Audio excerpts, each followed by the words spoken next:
Jail হত্যায় জিয়াউর রহমান জড়িত ছিলেন অভিযোগ প্রধানমন্ত্রীর। জাতীয় 4 নেতাকে শ্রদ্ধা ভরে স্মরণ। আগামী 5 বছরে জিডিপি প্রবৃদ্ধি হবে 10% বললেন অর্থমন্ত্রী। প্রাতিষ্ঠানিক সংস্কার ও সুশাসন নিশ্চিতের তাগিদ সিপিডি।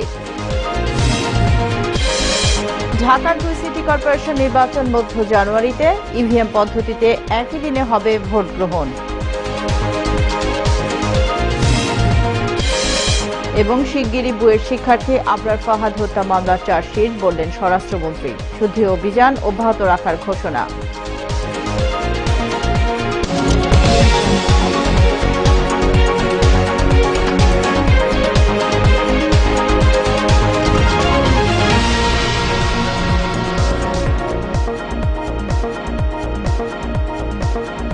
আসসালামু আলাইকুম।